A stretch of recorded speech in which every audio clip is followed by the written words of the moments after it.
నెల్లూరు జిల్లా కందుకూరు నియోజకవర్గం కరేడులో indoor solar company ఏర్పాటును ప్రభుత్వం వెంటనే నిలిపివేయాలని సిపిఎం నేతలు మూలం రమేష్, మాదాల వెంకటేశ్వర్లు, రాంబాబు, షాన్వాజులు డిమాండ్ చేశారు. కంపెనీ ఏర్పాటుతో రైతాంగం తీవ్రంగా నష్టపోయే ప్రమాదం ఉందని ఆవేదన వ్యక్తం చేశారు. గత 29న కరేడులో సోలార్ కంపెనీ పెట్టకూడదని రైతులు జాతీయ రహదారిని దిగ్బంధం చేశారని, 39 మంది రైతుల మీద నాన్ బెయిలబుల్ కేసులు పెట్టడం దుర్మార్గపు చర్య అని మండిపడ్డారు. తక్షణమే ప్రభుత్వం అధికారులు స్పందించి కంపెనీ ఏర్పాటును విరమించుకోవాలని డిమాండ్ చేశారు. లేని పక్షంలో రైతుల పక్షాన పోరాడుతామని హెచ్చరించారు. నెల్లూరులోని సిపిఎం కార్యాలయంలో వారు మీడియాతో మాట్లాడారు. కందుకూరు నియోజకవర్గం ఉలవపాడు మండలంలో కరేడు గ్రామ పంచాయతీకి సంబంధించి సోలార్ పరిశ్రమకి 8,464 ఎకరాల భూమిని సేకరణ చేస్తూ ప్రకటన చేశారు. దాన్ని నిన్న వామపక్ష పార్టీలు నాయకులు పర్యటన జరిగింది. 10 గ్రామాలు కూడా సర్వే చేయటం జరిగింది. దీనికి ముందు మొన్న 29వ తేదీ ఈ ప్రకటన చేయంగానే రైతులు అక్కడ ఉన్నటువంటి అందరూ కూడా 3,000 మంది హైవేని దిగ్బంధం చేశారు. ప్రభుత్వం ఇప్పుడు దిగి వచ్చి అంతకుముందు రైతుల దగ్గరికి పోయి లేదా అక్కడ ఉండేటువంటి గ్రామాలకు పోయి వాళ్ళ యొక్క అభిప్రాయాన్ని కూడా తీసుకోలేదు. మామూలుగా అభిప్రాయాన్ని తీసుకొని వాళ్ళు ఇస్తారా ఇవ్వరా భూమిని అనేటువంటిది తెలుసుకోవాలి. అది చేయలేదు. వాళ్ళు ఎప్పుడైతే రైతాంగం ఆడుండేటువంటి ప్రజలు ఎప్పుడైతే రోడ్డుని దిగ్బంధం చేశారో ఇప్పుడు దిగొచ్చింది ప్రభుత్వం. ఒక 139 మంది మీద కేసులు కూడా నాన్ బెయిల్ కేసులు కూడా పెట్టడం జరిగింది. అంతకుముందు 26 మందిని అరెస్ట్ చేసి కందుకూరు పోలీస్ స్టేషన్లో కూడా పెట్టడం జరిగింది. ఇవన్నీ ఫలితంగానే ఈరోజు రేపు 4వ తేదీ రేపు ఈ ప్రజాభి సేకరణ కోసం కలెక్టర్ కానీ అదేవిధంగా ఏదైతే అక్విజిషన్ చేస్తున్నారో భూముల్ని దానికి సంబంధించి డిప్యూటీ కలెక్టర్ గారు రేపు కరేడు గ్రామానికి పోతున్నారు. అక్కడ ఉండేటువంటి అన్ని గ్రామాల్లో పర్యటన చేసేటప్పుడు మేము భూములు ఇవ్వం, మా భూమి మాకు కావాలి, మా ఊరు మాకు ఉండాలి అనే నినాదంతో వాళ్ళందరూ కూడా గట్టిగా ఉన్నారు. అందువల్ల ఏదైతే సోలార్ పరిశ్రమకు కావాల్సినటువంటి అనేక భూములు వేరే ప్రాంతంలో ఉన్నాయి. పచ్చని పొలాలు 3 పంటలు పండేవి. మామిడి తోటలు, సపోటా, ప్రసిద్ధి అయినటువంటి ఉలవపాడు మామిడి చెట్లు కానీ వేరుశెనగ, అట్లాగనే అక్కడ ఉండేటువంటి కొబ్బరి తోటలు ఉన్నాయి. ఎక్కువగా 15 అడుగులకే నీళ్లు పడుతున్నాయి. అందువల్ల పంటలు ఆడ 3 పంటలు దిగుబడి జరుగుతుంది. అందువల్ల ఉండేటువంటి మత్స్యకారులు కానీ మనం కృష్ణాపట్నం పోర్టు చూసాం. అక్కడ ఉంటే మత్స్యకారులకి ఈరోజు ఏ పరిస్థితి ఇబ్బంది పడుతుండారో, సముద్రంలోకి పోయేదానికి వేటకు పోయేదానికి లేకుండా ఉందో ఈరోజు మా పరిస్థితి కూడా అదే వస్తుంది అనేటువంటి మత్స్యకారులకు గ్రామాలు 3 గ్రామాలు ఉంటే 3 గ్రామాలు వాళ్ళు మొన్న ఎక్కువ మంది కదిలింది కూడా మత్స్యకారులు కూడా కదిలేరు హైవే దిగ్బంధానికి రైతులు. అందువల్ల ఇప్పుడు ఏదైతే ప్రభుత్వం ప్రకటించిందో ఆ భూముల్ని వెనక్కి వాళ్ళకి ఇవ్వాలి, దాన్ని రద్దు చేయాలి. ఆ నోటిఫికేషన్ని ఇప్పటికైనా ప్రభుత్వం ఈ ఆలోచన చేయకపోతే రాబో కాలంలో ఇబ్బందులు పడే పరిస్థితి ఉంది.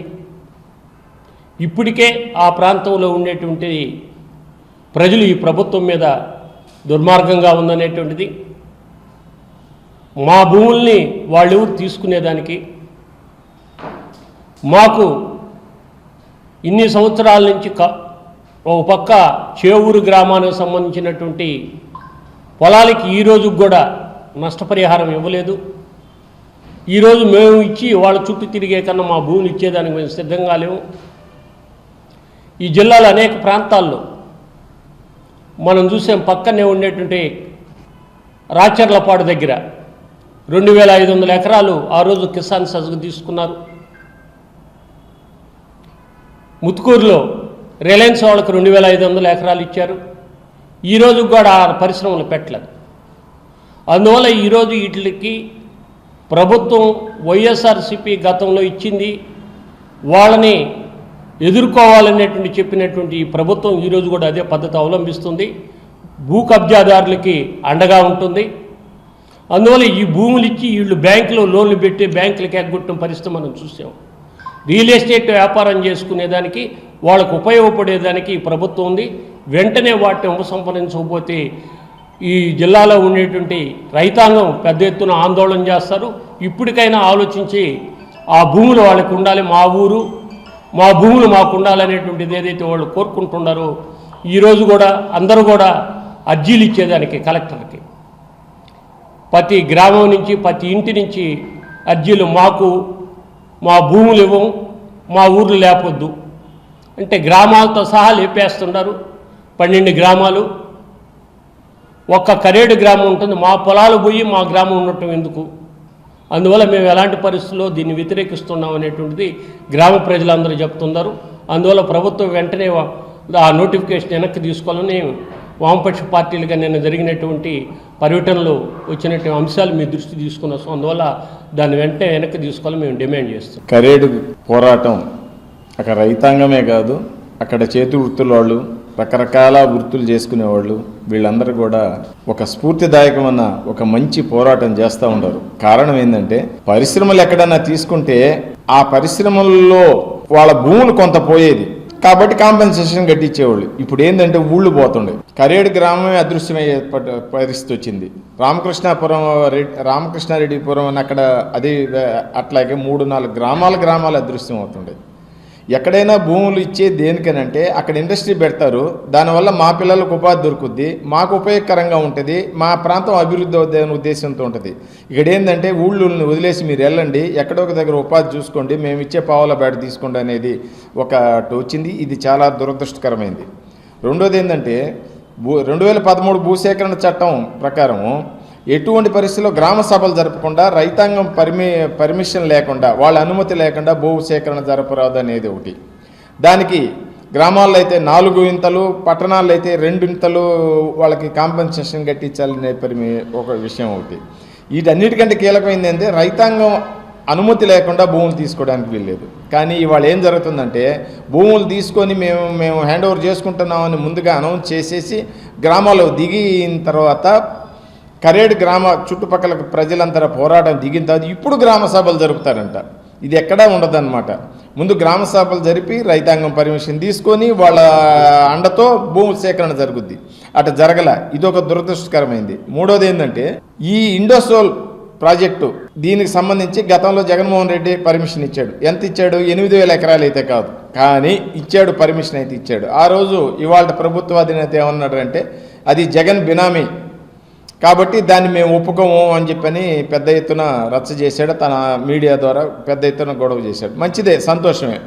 కానీ ఇవాళ ఎవరు బినామీ? మీరు ఆ రోజు ఆయన ఆ బినామీ అయితే ఆ బినామీని రద్దు చేసేయాలి, ఆ భూములు ఇవ్వకూడదు, ఆ సంస్థకి పర్మిషన్ ఇవ్వకూడదు. కానీ అదే సంస్థకి అంతకంటే 4 రెట్ల ఎక్స్ట్రా భూమిని ఈరోజు ఇస్తున్నామంటే ఇప్పుడు మీరేమన్నా బినామీయా? కాబట్టి ఇలాంటి అనుమానాలన్నీ ప్రజల్లోనూ, నెల్లూరు జిల్లా ప్రజల్లోనూ, ఆంధ్ర రాష్ట్ర ప్రజల్లోనూ ఉన్నాయి. ఇవన్నీ తీర్చాలి. మొట్టమొదటి ఏంటంటే కరేడు ప్రాంత ప్రజల మనోభావాల్ని, వాళ్ళ ఆలోచనల్ని, వాళ్ళ పర్మిషన్ తీసుకోకుండా ఎలాంటి భూసేకరణ చెయ్యరాదనేది మేము వామపక్షాలుగా మేము డిమాండ్ చేస్తున్నాం. ఆ మేరకు మంచి స్ఫూర్తిదాయకమైన పోరాటం జరుగుతుంది. దీన్ని ఇంకా ముందుకు తీసుకెళ్తామని చెప్తాం. ఉలవపాడి మండలం కరేడు గ్రామంలో పారిశ్రామిక వాడ ఏర్పాటు కోసంగా పంట పొలాలని అక్వైర్ చేసేందుకు ప్రభుత్వం ముందస్తుగా ప్రజాభిప్రాయ సేకరణ చేయకుండా ఏకపక్షంగా ప్రకటన చేయడం, ఆ చేసిన ప్రకటనకి ప్రతిస్పందనగా కరేడు గ్రామస్తులంతా కూడా వేలాది మంది తమ యొక్క పంట పొలాలని ఆ విధంగా ఇండోసోల్ కంపెనీకి దరఖాస్తు చేసడానికి మేము సిద్ధంగా లేము, మా పొలాలు మేము ఇవ్వం, మా పొలాల ద్వారా మా యొక్క జీవనాధారం మేము కొనసాగించుకుంటామని ఆందోళన సాగిస్తే పోలీసులు వారిపైన దౌర్జన్యం చేయడం మాత్రమే కాకుండా 39 మంది పైన అక్రమంగా కేసులు కూడా బనాయించారు. ఈ చర్యని వామపక్ష పార్టీలుగా ఖండిస్తాను. ప్రజాభిప్రాయ మేరకు ఖచ్చితంగా ఆ ప్రాంతాలన్నింటినీ కూడా పంట పొలాలుగానే కొనసాగించాలని మేము డిమాండ్ చేస్తా ఉన్నాం. ప్రజల యొక్క ఆందోళనకి మేము పూర్తిగా మద్దతు ఇస్తున్నాం. రోజు ఆంధ్రప్రదేశ్ రైతు సంఘం జిల్లా అధ్యక్షుడిని. ఈరోజు ఉలవపాడు మండలంలో చుట్టుపక్కల గ్రామాలందరినీ కూడా వాళ్ళు ఒక భయంకరమైన విధానంతో స్వాధీనం చేసుకోవాలని చెప్పేసి ప్రభుత్వం ఒక నిర్ణయం తీసుకుంది. అదేవిధంగా ఎమ్మెల్యే కూడా అక్కడ కందుకూరు ఎమ్మెల్యే ఆయన నాగేశ్వరరావు గారు మాట్లాడతారు. ఆయనకి మొత్తం కూడా రైతులకి ఆయన వాళ్ళ ఇంట్లోది వాళ్ళ ప్రభుత్వం అంతా ఇచ్చేస్తున్నాడంట ₹1,00,000. నువ్వు ₹1,00,000 వాళ్ళకి ఇచ్చేటప్పుడు వాళ్ళందరినీ నువ్వు గ్రామాల్లో పోయి అడగకుండా నీకు ఎమ్మెల్యేగా గెలిచినప్పుడు వాళ్ళని అడగకుండానే నువ్వు పోలీసు వాళ్ళ చేత దౌర్జన్యంగా రౌడీజంగా చేయాలంటే రైతులు ఒప్పుకోరు. రైతులు నిన్ను ఆ గ్రామం ఏరియాలో తిరగనీయరు. ఆ నియోజకవర్గం నుంచే నువ్వు వెళ్ళిపోవాల్సిన పరిస్థితి తెచ్చుకోకుండా నువ్వు వెంటనే మీ మంత్రులతో ఎమ్మెల్యేలతో అందరినీ కూర్చోబెట్టి ప్రభుత్వం దృష్టి తీసుకెళ్ళి చంద్రబాబు నాయుడు గారికి తీసుకెళ్ళి వాళ్ళకి నువ్వు చెప్తున్నావు ₹1,00,000 అని చెప్పేసి వాళ్ళు ఒప్పించయ్యా. ఒప్పించకుండానే నువ్వు రౌడీజం చేసి ఈరోజు పోలీసు వాళ్ళ ద్వారా రైతుల్ని కొట్టిస్తావా? రైతుల్ని కొట్టే గమనుంటారనుకున్నావా? ఈ జిల్లాలో ఉండే రైతులు వామపక్ష పార్టీలు అందరూ కూడా తిరగబడితే మీ ప్రభుత్వం మీరు ఎక్కడికి వెళ్తారో గుర్తించుకొని ఉండాలని చెప్పేసి రైతులని నచ్చజెప్పే విధంగా మీరు ప్రయత్నం చేయకుండా రౌడీజం చేస్తే ఎవరు ఊరుకోరని చెప్పేసి ఈ సందర్భం హెచ్చరిస్తూ, మీరు సోలార్ కంపెనీ పెట్టుకోవాలంటే చాలా భూములు ఉన్నాయి పక్కనే, ఎక్కడైనా పెట్టుకోవచ్చు. పచ్చని పంట 3 పంటలు పండించేది ఇక్కడ మీరు పోయేసి ఆ గ్రామాలే లేపేసి ఈ గ్రామ ప్రజల్ని మీరు భయపెట్టాలని చెప్పేసి ఎవరు కూడా ఒప్పుకోరు. గ్రామస్తులంతా తిరగబడితే ఆడోళ్ళు పిల్లకాయలందరూ కూడా నిలబడితే మీరు మీ ప్రభుత్వం మీ పోలీసులు ఏం చేయలేరని చెప్పేసి కూడా గ్రహించి మీకు పక్కన చాలా పొలాలు ఉన్నాయి.